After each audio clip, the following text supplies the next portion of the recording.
বিসমিল্লাহির রহমানির রহিম। আসসালামু আলাইকুম ওয়া রাহমাতুল্লাহি ওয়া বারাকাতুহু। প্রিয় সকল আত্মার দরদিগণ, সকলের প্রতি ভালোবাসা রেখে শুরু করছি আজকের আলোচনা। আজকের আলোচনার বিষয় হচ্ছে এই মানবদেহের মধ্যে কাল্প বা কলব কোথায় রয়েছে। আধ্যাত্মিক জগৎ থেকে প্রকৃতভাবে এই কাল্প এর মর্মার্থ বা ভাব অর্থ কি, এই কাল্প কিভাবে তাজা বা জিন্দা করতে হয়, জারি করতে হয়, আর কলব জারি হলে একজন মানুষ তার স্থানটা কোন স্তরে গিয়ে পৌঁছায়। সর্বোপরি কলব বা কাল্প আসলে কি, এই বিষয়টি নিয়ে কিছু সংক্ষিপ্ত কথা বলার চেষ্টা করব।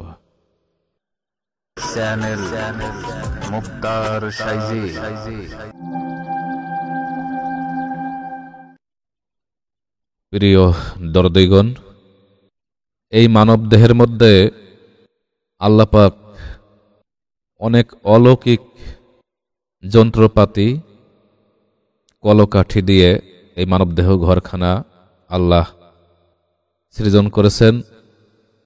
এই বিশ্ব জগতে যত সৃষ্টি রয়েছে তার মধ্যে মানব সৃষ্টি হচ্ছে সেরা। কিন্তু মানব সৃষ্টি আশরাফুল মাকলুকাত বা সৃষ্টি সেরা হলেও সব মানুষই আশরাফুল মাকলুকাত নয়। যারা প্রকৃত মানবকুলে জন্ম নিয়ে মানুষ হতে পারবে, অর্থাৎ মানবকুলে জন্ম নিলেই একজন মানুষকে মানুষ বলে গণ্য করা যাবে না যতক্ষণ পর্যন্ত কোনো মানুষ প্রকৃত মানুষে রূপান্তর না হয়। আর এই কারণেই মানবকুলে জন্ম নিয়ে তাকে আবার মানুষ হওয়ার জন্য সাধনা করতে হয়, ইবাদত করতে হয়। যাই হোক, আল্লাহ পাক কেন মানব সৃষ্টি করলেন ইতিপূর্বে আলোচনা করা হয়েছে।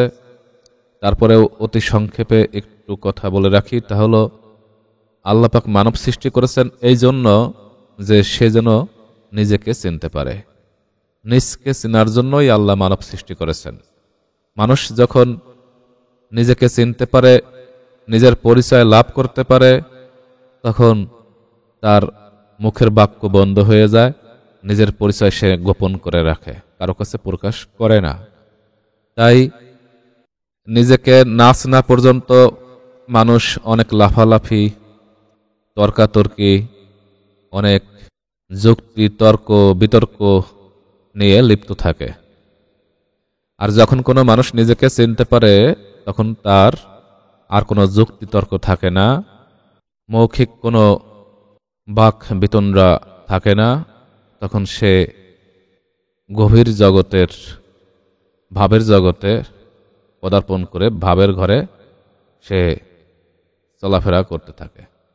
তাই আজকের আলোচনার মূল বিষয়ে আলোচনা করার পূর্বে এই কথাগুলো বলা আবশ্যক ছিল বলে তাই বললাম। ইহার কারণ হলো এই মানবদেহের মধ্যে কাল্প বা কলব থাকে, সেই কলবটা তাজা জিন্দা বা কলব জারি করার কারণটা কি? কেন কলব জারি করব, কেন কলব তাজা রাখব, কেন কলব জিন্দা করার চেষ্টা করব? ইহার মূল কারণটাই হচ্ছে নিজেকে চেনার জন্য। নিজকে চিনতে হলে অবশ্যই কলব জারি অত্যাবশ্যক, কারণ কলব বা কাল্প জারি না হলে নিজেকে চেনা যায় না। নিজেকে চিনতে হলে অবশ্যই কলব জারি হতে হবে, তাজা হতে হবে, কলব জিন্দা থাকতে হবে। আর এই কারণেই কলব তাজা জিন্দা কলব জারি করার সাথে নিজেকে চিনার সম্পর্কটা ওতপ্রোতভাবে জড়িত। তাই আলোচনাগুলো করতে হলো। এখন এই কথাটুকু ভেঙে বলতে গেলে আবার চলে যেতে হবে আদ্য কথায়, সৃষ্টির শুরুতে। যেমন কোনো বিজ্ঞানী যখন কোনো একটা ইঞ্জিন আবিষ্কার করে, সেই ইঞ্জিনটা আবিষ্কার করার পরে সেই ইঞ্জিনটাকে একটি বাস্তব মেশিনে রূপান্তর করার জন্য একটি বডি নির্মাণ করেন।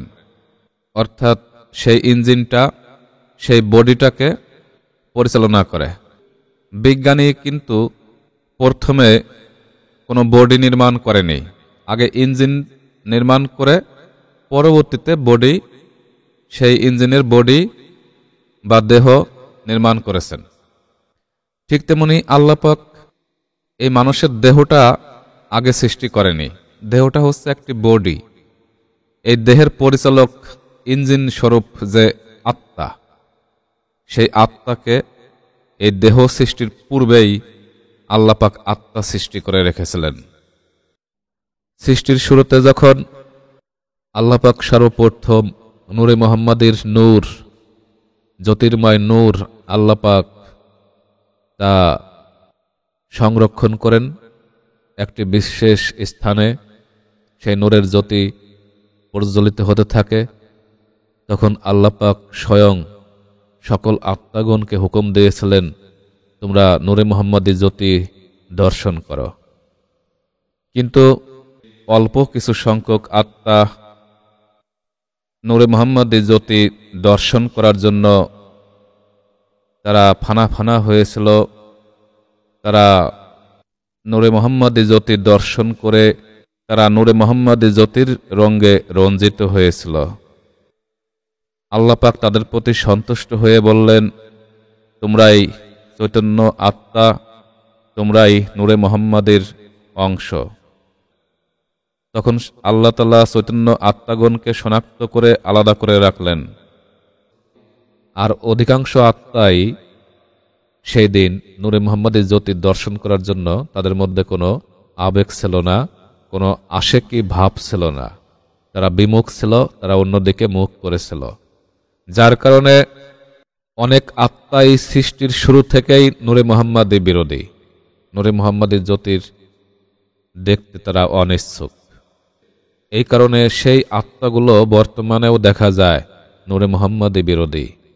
আত্মা জগতে যেমন তারা নূরে মুহাম্মাদের নূর বা জ্যোতি বিমুখী ছিল, বিশ্বাস করেনি, সেই আত্মাগণ বর্তমানের মানব কুলেও তারা নূরে মুহাম্মাদিকে নূর বলে স্বীকার করতে, নূরের জ্যোতি বলে স্বীকার করতে তারা মুখ ফিরিয়ে নেয় আর বলতে থাকে, আমরা তোমাদের কতককে বিশ্বাস করি আর কতককে বিশ্বাস করি না।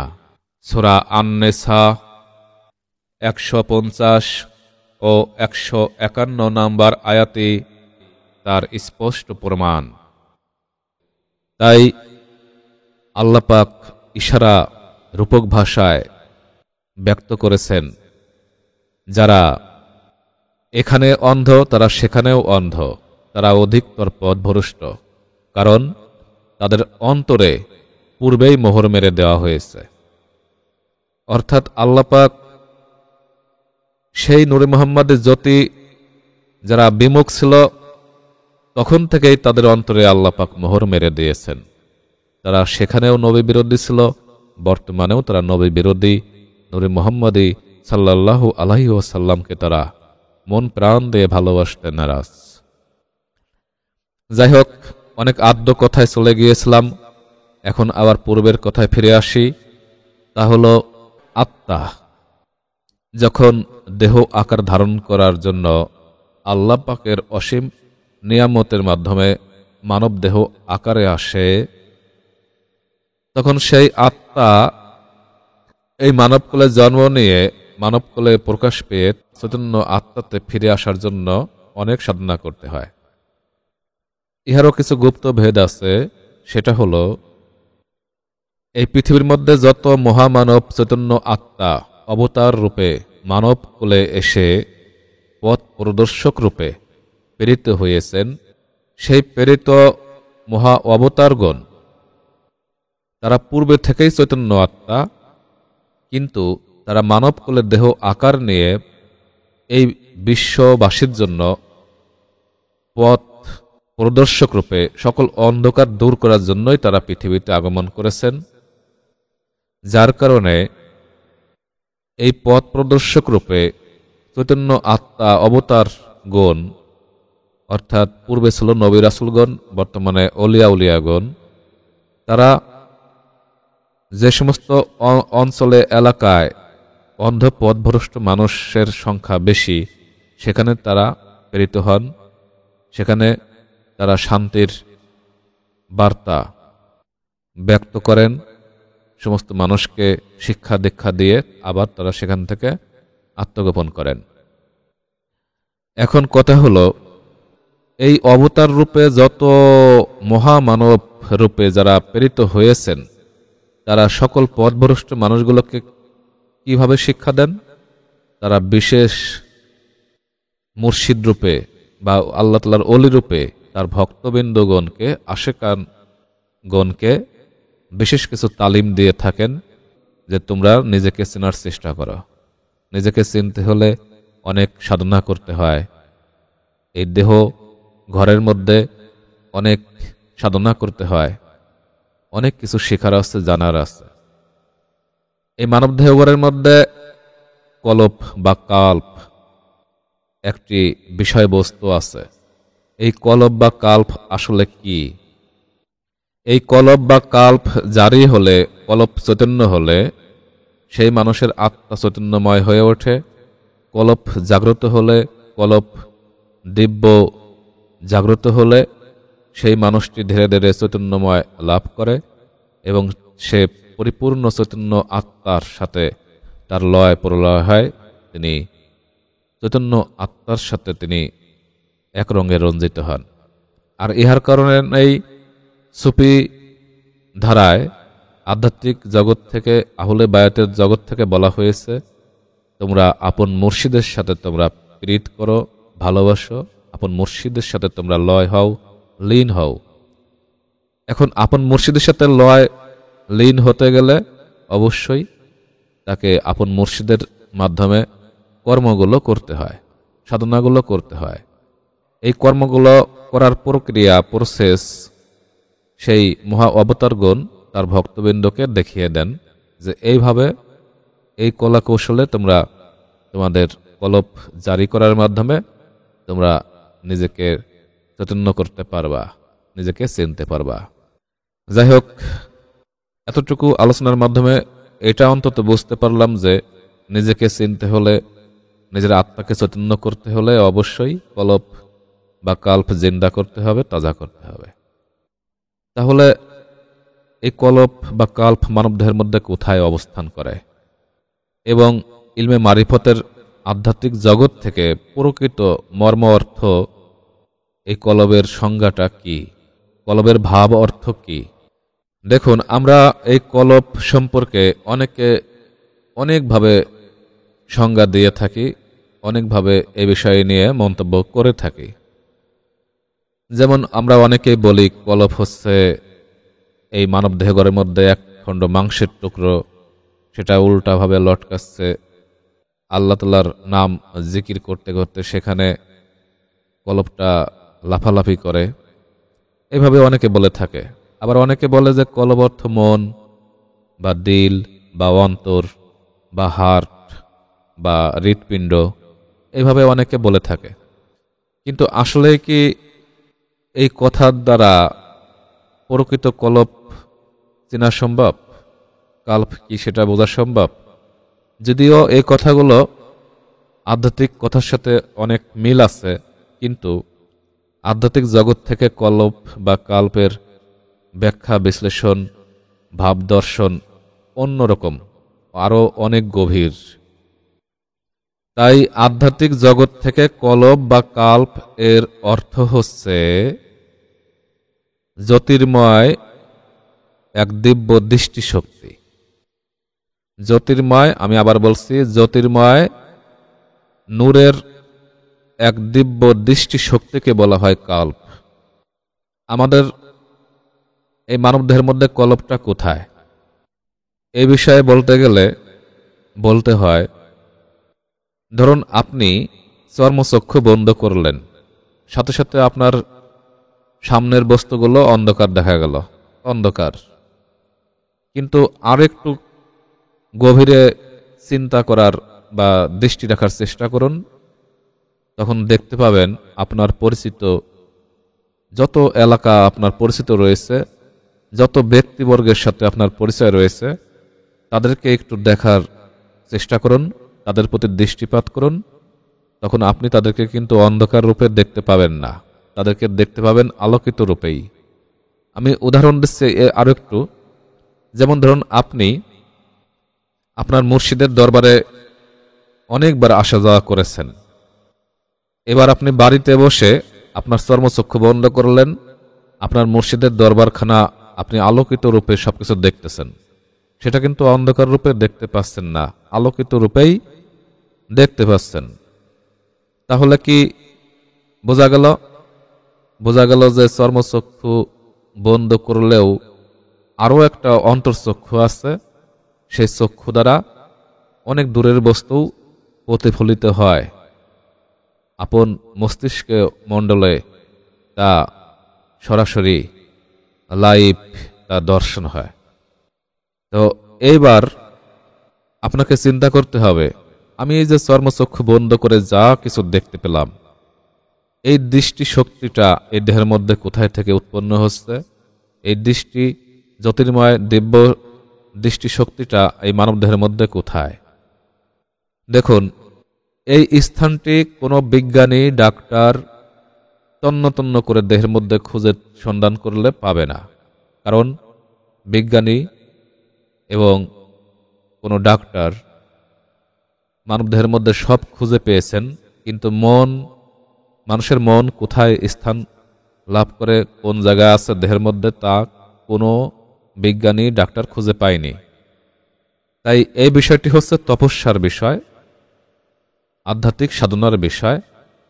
এই সাধনাগুলো প্রক্রিয়া দেখানোর জন্যই নূরে মুহাম্মদ সাল্লাল্লাহু আলাইহি ওয়াসাল্লাম হীরা গুহায় ধ্যান করার কৌশল জগৎবাসীকে দেখিয়ে দিয়েছেন যে এইভাবে ধ্যান করতে হবে, সাধনা করতে হবে। যদিও তারা তো চৈতন্য মানুষ, তারা চৈতন্য আলেক মানুষ, কিন্তু তারা আমাদের মতো অধম মানুষগুলোকে শিক্ষা দেওয়ার জন্য সাধনার প্রক্রিয়াগুলো দেখিয়ে দিয়ে গেছেন, যা বর্তমানেও মুর্শিদ রূপে মহা অবতারগণ তার ভক্ত আশেকানগণকে এই প্রক্রিয়া দেখিয়ে দিয়ে যাচ্ছেন যে তোমরা এইভাবে সাধনা করতে পারলে দেহের মালিককে চেনার মাধ্যমে নিজেকে চিনতে পারবা। যাই হোক, এখন এই কাল্প বা কলপ কি সেটা বুঝতে পারলাম। এই মানব দেহের মধ্যে এমন একটা দিব্য দৃষ্টিশক্তি আছে, সেই দিব্য দৃষ্টিশক্তি যেখান থেকে উৎপত্তি হয় সেই স্থানকেই বলা হয় কাল্প। এখন সেই কল্পটা ক্ষণেক হৃৎপিণ্ডের মধ্যেও থাকতে পারে, ক্ষণেক দ্বিদল পদ্মেও থাকতে পারে, ক্ষণেক ব্রহ্ম তালুতেও থাকতে পারে। সেই জ্যোতি দিব্য শক্তি যেখান থেকেই উৎপত্তি হবে সেই স্থানটিকেই বলা হয় কল্প বা কাল্প। সেই দিব্য দৃষ্টিশক্তি যেখানে উৎপত্তি হয় সেই স্থানে এক ধরনের বিশেষ আধ্যাত্মিক শব্দ উৎপন্ন হয়। সেই শব্দ একমাত্র সাধনাকারী সাধকই বুঝতে পারেন। সেখান থেকে ভাবের ঘরে শব্দ উৎপত্তি হচ্ছে, দিব্য দৃষ্টি সেখান থেকে যেখানে রাখেন সেই দিব্য শক্তি দ্বারা দিব্য দৃষ্টিপাত সত্য সত্য তা রূপান্তর হয়। যেদিকে নজর রাখেন সত্য সত্য তাই তিনি বাস্তব দর্শন করতে পারেন। ইহাকেই বলা হয় কলব জারি হওয়া। এখন যদি কেউ বলেন যে কলব হচ্ছে হৃৎপিণ্ডের কাছে একখণ্ড মাংসপিণ্ড আছে, হ্যাঁ, সেটাও হতে পারে। তবে একখণ্ড মাংস তাকে যদি সরাসরি আমরা কলব বলি সেটা সত্য নয়। কলবটা হচ্ছে, বললাম যে কলবটা হচ্ছে একটা জ্যোতির্ময় আলোক শক্তি, দিব্য দৃষ্টি শক্তি। তাকে হাতে ধরা যায় না, তাকে স্পর্শ করা যায় না। তবে মানবদেহের মধ্যে যে কলকাঠির বিভিন্ন হৃৎপিণ্ড, বিভিন্ন এই ব্রহ্ম তালু থেকে মূলাধার চক্র পর্যন্ত অনেকগুলো চক্র বিস্তার লাভ করেছে। এখানে অনেকগুলো দমের কাজের বিষয় আছে। এই দম সাধনার মাধ্যমে এই স্তরগুলো অতিক্রম করতে করতে তারপর দেহের মধ্য থেকে সেই দৃষ্টিশক্তি যেখান থেকে উৎপত্তি হয় তাকে তালাশ করে বের করতে হয়। তারপর সেখানে পরম মানুষের সাথে সাক্ষাৎ করার বিষয় আছে। এখানে অনেক কিছু আধ্যাত্মিক গুপ্তব্যাপ্ত নিগূঢ় বিষয়ে লুকিয়ে আছে। তাই এই মানব দেহ আর কলপ বা কাল্প যদিও এক না, তবে মানব দেহ ঘরের মাধ্যমেই তাকে জারি করতে হয়। অর্থাৎ কলপ হচ্ছে দেহের সাথে আত্মার সার্বভৌমিক একটি বিশেষ কেন্দ্রবিন্দু শক্তি, যে বিন্দু শক্তি থেকে দেহ এবং আত্মার সম্পর্ক আদান প্রদান হয়। সেই কেন্দ্রবিন্দু থেকে আত্মার গায়েবী ইলহাম বা গায়েবী আত্মার বাণী দেহকেন্দ্রিক ভাব সৃষ্টির মাধ্যমে দেহ থেকে সেই শক্তি অর্থাৎ গায়েবী শক্তি উৎপন্ন হয়। ধরুন একটি রশি দুই দিক থেকে দুইজন ব্যক্তি টান দিল, তাহলে ওই রশিটির মাঝ বরাবর একটি বিশেষ কেন্দ্রবিন্দু রয়েছে, যেই কেন্দ্রবিন্দু শক্তি দুইজনকেই টেনে ধরে রেখেছে। অর্থাৎ দুইজনকেই টেনে ধরে রেখে একটি বিশেষ সম্পর্ক স্থাপন করে রেখেছে।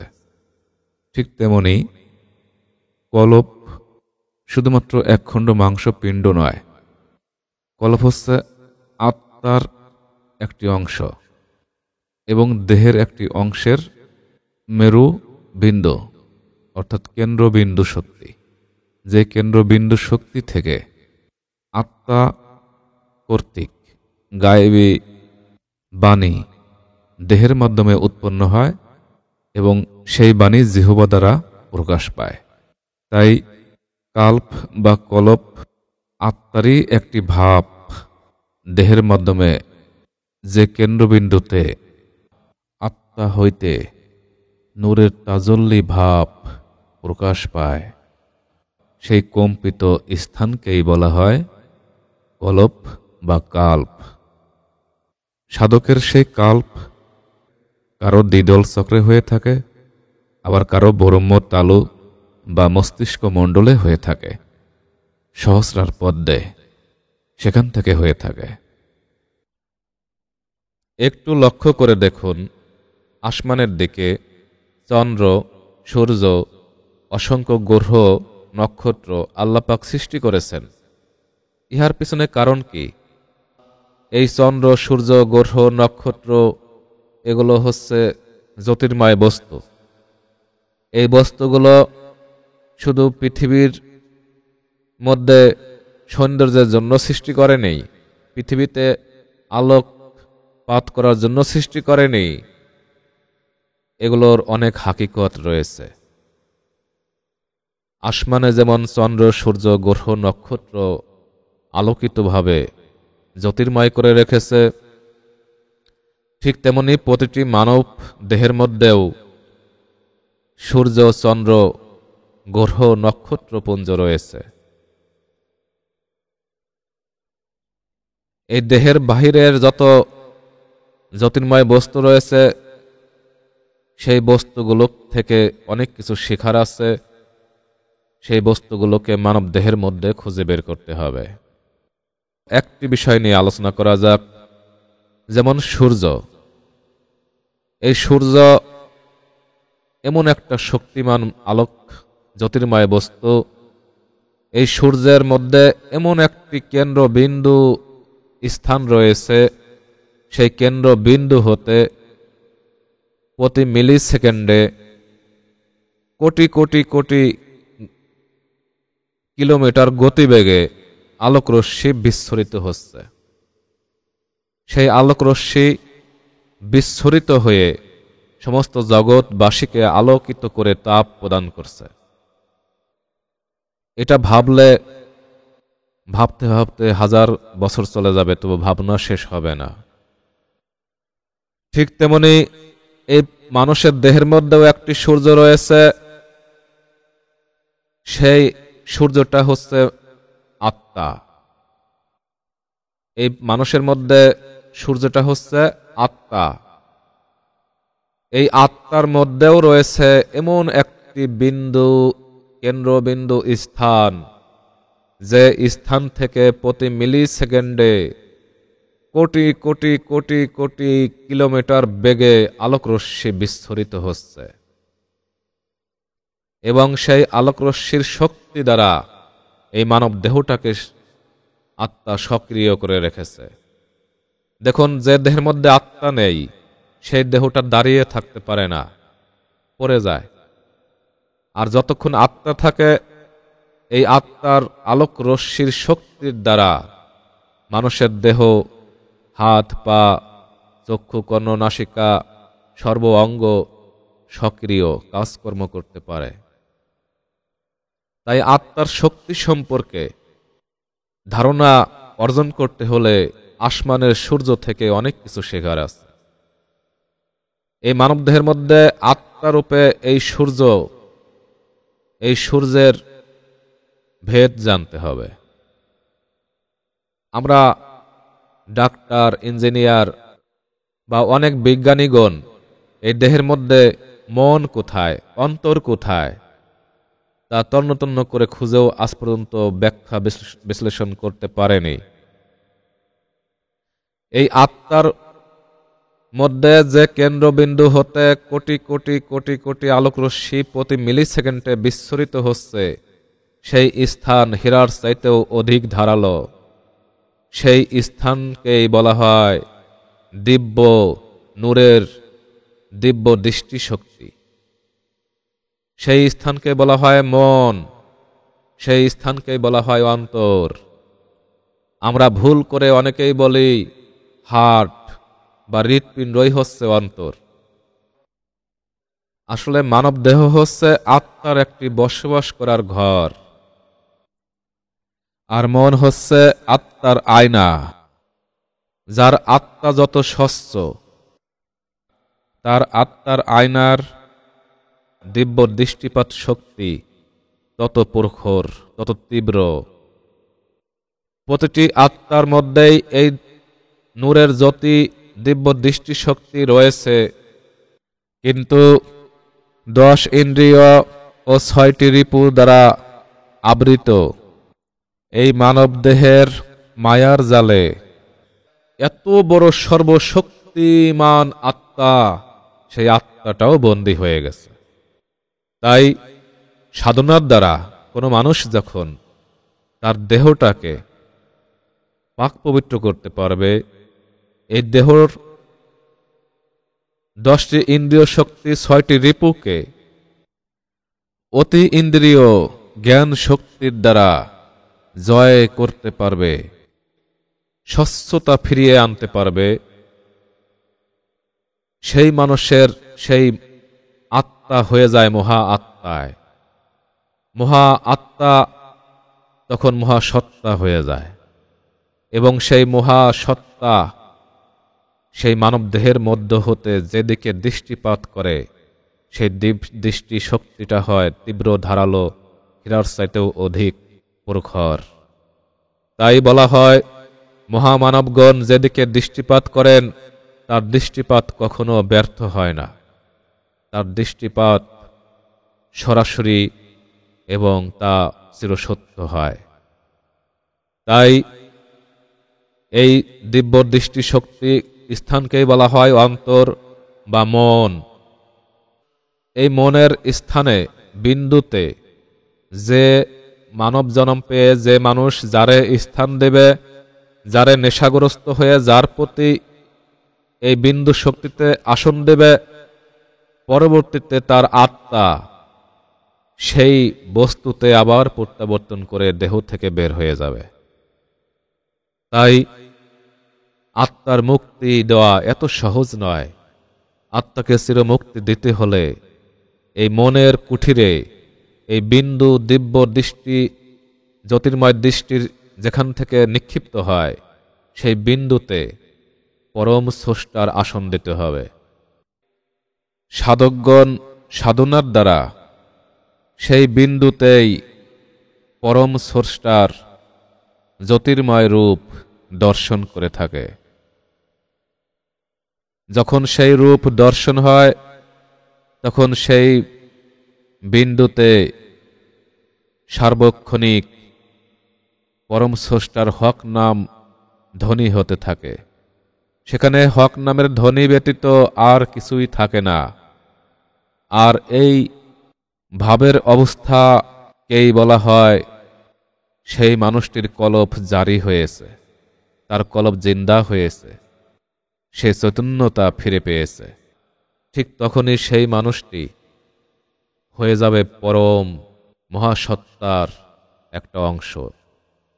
তাই মন বা অন্তর বা কলব জিন্দা করা এত সহজ নয়। আত্মার সর্বশক্তি প্রকাশিত করতে হলে অবশ্যই কলব চৈতন্য করতে হবে, মনকে চৈতন্য করতে হবে। যার আত্মা এই 10 ইন্দ্রিয় 6 রিপু থেকে মুক্ত হবে, তার সেই আত্মার অন্তর্দৃষ্টি ততই পরিষ্কারভাবে বিস্ফোরিত হবে, জগৎকে আলোকিত করে রাখবে। সেই মানুষ সমস্ত জগৎকে আলোকিত রূপে হাতের মুঠোর মধ্যে সে দেখতে পাবে। প্রিয় দরদিগণ, আমরা অনুমানে দর্শন না করেই কাল্পনিকভাবে অনেক মন্তব্য করে থাকি, কিন্তু আসলে তো তা নয়। যার কলব জিন্দা হয়ে যায় সে দর্শনের মধ্যে চলে যায়। তার দর্শন শক্তি আর আনুমানিক কল্পনার শক্তি কখনো এক হয় না। এখানে একটি বিষয় বলে রাখি, তা হলো আত্মা জগতে বিরাজ করে কখনো নিজেকে চৈতন্য করা সম্ভব নয়। কোনো আত্মা যদি চৈতন্যতা লাভ করতে চায় তাহলে অবশ্যই তাকে মানব কোলে আসতে হবে, সাধনা করে তারপর আত্মাকে চেতন করে আবার আত্মা জগতে ফিরে যেতে হবে। সুতরাং কোনো আত্মার পক্ষে সম্ভব নয় যে দেহ আকার ছাড়াই তাকে চেতন হওয়া, চৈতন্যতা লাভ করা। আর এই কারণেই আল্লাহ পাক সৃষ্টির এই নিগুড় লীলা খেলা তিনি সৃজন করেছেন যে সৃষ্টির সেরা মানব জন্ম নিয়ে তুমি নিজেকে চেনো, নিজেকে চেনার চেষ্টা করো, সাধনা করো, তপস্যা করো। নিজেকে চিনতে পারলে, নিজের পরিচয় লাভ করতে পারলে পরম স্রষ্টার পরিচয় তুমি লাভ করতে পারবা। ইহার মূল কারণ হলো পরম স্রষ্টা তারাই লাভ করতে পারে, তাদের পরম স্রষ্টার পরিচয় তারাই লাভ করতে পারে যারা চৈতন্য হয়ে যায়, চৈতন্য মানুষে রূপান্তর হয়। আর এই কারণেই চৈতন্য হতে হলে অবশ্যই মানব কোলে যেমন জন্ম নিতে হবে, ঠিক তেমনি মানব কোলে জন্ম নিয়ে তাকে সাধনা করে তার আত্মাকে আবার চৈতন্য করতে হবে। এই আত্মাকে চৈতন্য করার জন্যই একজন মুর্শিদ, পথ প্রদর্শক, অত্যাবশ্যক।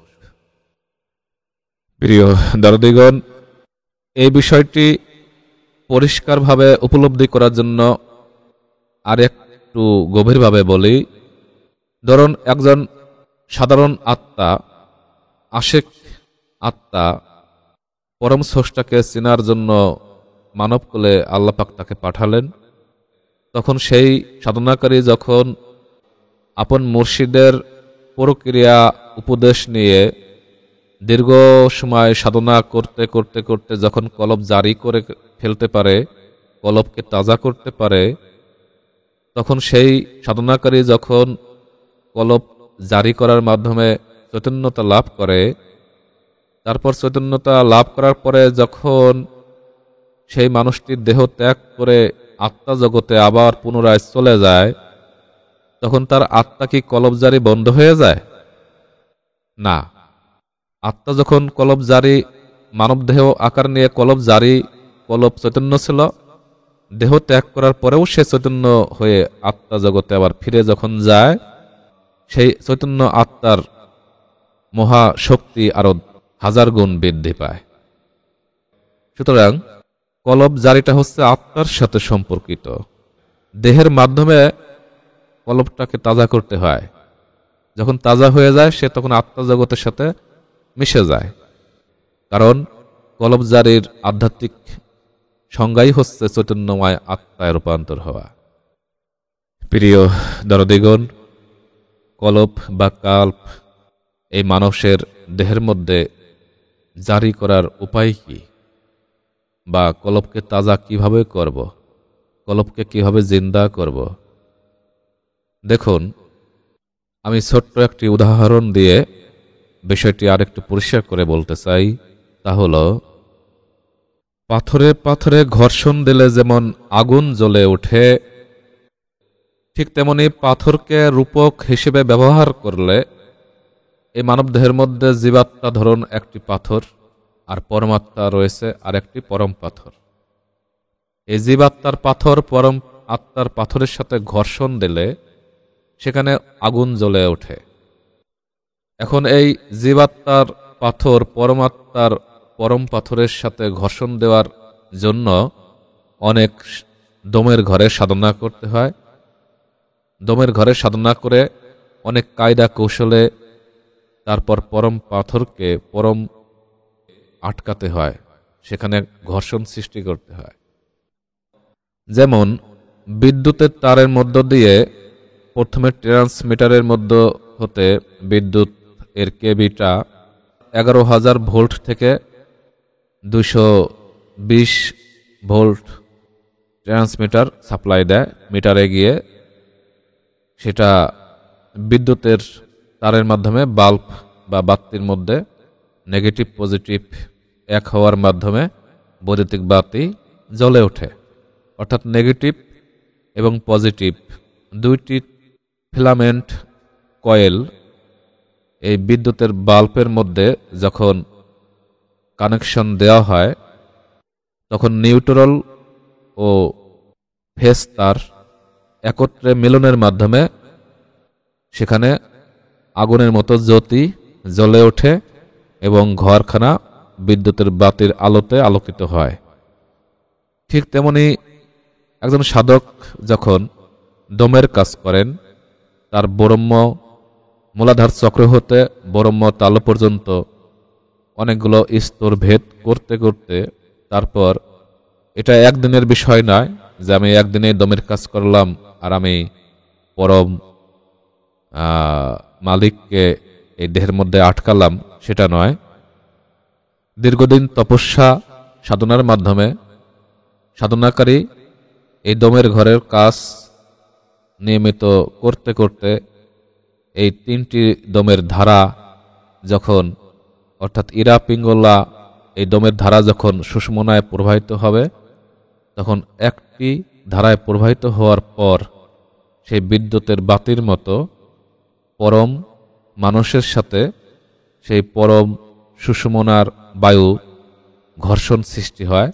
সেই ঘর্ষণে সেই কল্পের মধ্যে বিদ্যুতের মতো জ্যোতির্ময় নূরের আলো বিস্ফোরিত হতে থাকে।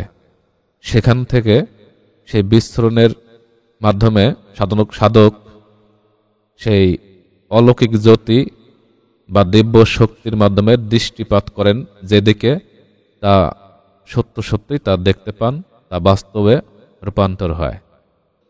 প্রিয় দরদিগণ, পরিশেষে ছোট্ট একটি কথা বলে রেখে দেব, তা হলো আসলে এই জগৎটা যে বিষয়টা নিয়ে আজকে আলোচনা করা হলো, এই জগৎটা হচ্ছে দর্শনের জগৎ। যারা দর্শন করেন তাদেরকে বলা হয় দার্শনিক। তাই দর্শন না করা পর্যন্ত এই কথাগুলো উপলব্ধি করা কারো পক্ষে সম্ভব নয়। এই বিষয়গুলো, এই কলব জারি সম্পর্কে, আত্মা চৈতন্যতা সম্পর্কে পরিপূর্ণ তারাই বুঝতে পারে যখন কেউ দিব্য দৃষ্টি শক্তির মাধ্যমে, জ্যোতির্ময় দিব্য দৃষ্টি শক্তির মাধ্যমে কোনো বস্তু দর্শন করতে পারেন। তাই এটা হচ্ছে দর্শনের জগৎ। যারা দর্শন করতে পারেনি তাদের মধ্যে অনেক লাফালাফি, যুক্তিতর্ক, বিতর্ক থাকবেই চিরকাল। আর যারা এই দর্শনের জগতে গিয়েছেন তারা চুপ থাকেন, তাদের মধ্যে কোনো তর্ক বিতর্ক, যুক্তি, বাক বিতণ্ডা থাকে না, তারা ভাবের জগতে বসবাস করেন। তাই একজন দর্শনকারী ব্যক্তি তার দর্শনকৃত বস্তুর মন্তব্য একরকম হয়, আর যিনি সেই বস্তু দর্শন করেনি তার মন্তব্য বিভিন্ন রকম হতে পারে। এটাই স্বাভাবিক। প্রিয় দরদিগণ, এই দেহের মধ্যে অনেক কলকাঠির ঘর রয়েছে। সেই ঘরের মধ্যে কায়দা করে, কৌশল করে একজন রসিক সুজন, রসিক মানুষ যখনই সেই পরম মানুষের সাথে কায়দা মতো আটকিয়ে ফেলতে পারেন, সেই পরম জ্যোতি সেখান থেকে ভাবের উৎপত্তি হয়ে সেই ভাবের ঘরে তিনি যা ব্যক্ত করেন তাই সত্য হয়, তা পরম মালিকের বাণী হয়ে থাকে।